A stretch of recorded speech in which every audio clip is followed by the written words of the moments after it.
This video is the second part of what happens between the battles of Actium and Philippi, and this time we're going to focus on Antony's actions in the eastern part of the Roman Empire. The questions you should answer are 1. Why did Antony invade Parthia? 2. What were the consequences of his eastern campaigns? 3. What relationship did he have with Cleopatra, and why was this problematic? 4. What was the significance of the donations of Alexandria? And 5. How did Octavian move against Antony in 33 to 32 BC? After the Battle of Philippi, later in 42 BC, Mark Antony toured the eastern provinces which were under his control, and he was preparing for war against the Parthians. He wanted to avenge the murder of Crassus, who you'll remember was a member of the first triumvirate with Caesar and Pompey. He wanted to regain the standards which had been lost by his legions. And this was also Julius Caesar's planned expedition. So the plan was for Antony to emulate him, gain the support of the troops, and look better than Octavian. However, in 40 BC, while Antony was busy with the renewal of the triumvirate in Brundisium, Syria was attacked by the Parthians, who captured most of the province, which was in Roman territory, and then overran Asia Minor, which is modern Turkey. So Antony used his legates to push the invading army back. Antony eventually acted on Caesar's plan and invaded Parthia in 36 BC. Initially, this invasion was successful, but the Romans weren't able to capture cities which they had lost, and they were not prepared for the winter, and so when they went to retreat, 22,000 men were lost. During 34 and 33 BC, Antony continued his campaigns against various eastern kings, but he was not able to declare war on Cleopatra. As a result of these setbacks, he becomes financially dependent on wealthy eastern sources, and particularly on Cleopatra. So Antony met up with her in 40 BC, and we'll talk a bit about her now. So Cleopatra, very famous.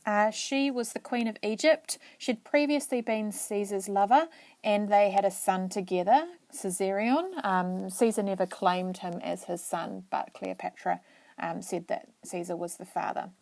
So as the Queen of Egypt, she was also the living embodiment of the goddess Isis, and also as a pharaoh, she is seen as a living god. So it's very different to the status of leaders in Rome.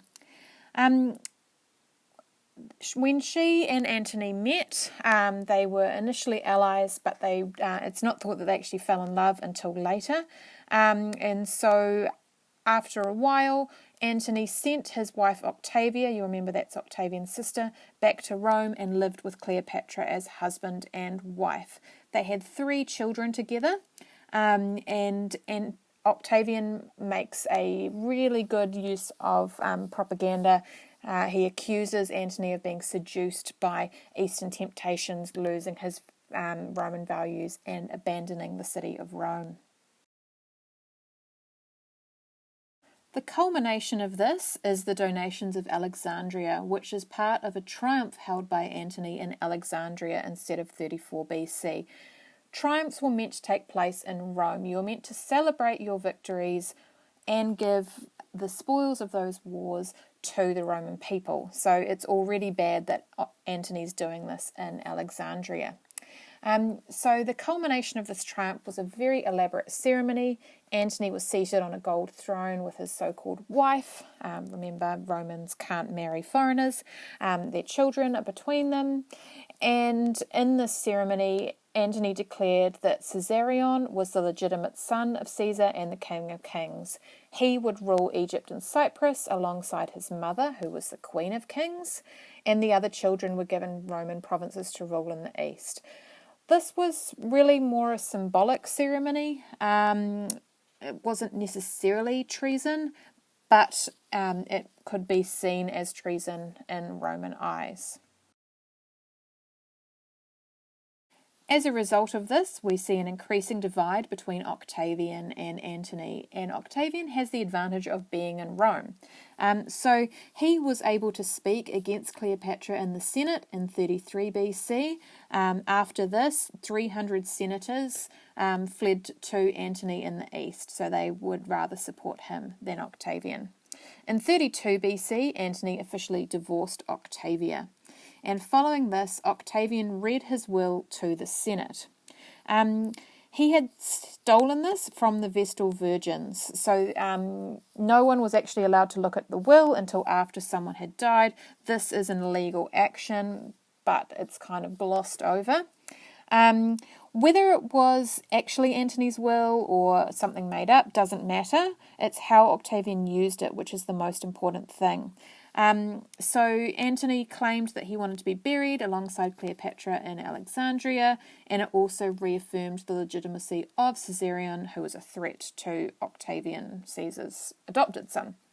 And so, because of this, the people of Rome, along with many western provinces, swore an oath of allegiance to Octavian, and so they effectively became his clients, and he was therefore able to use them to support him in war.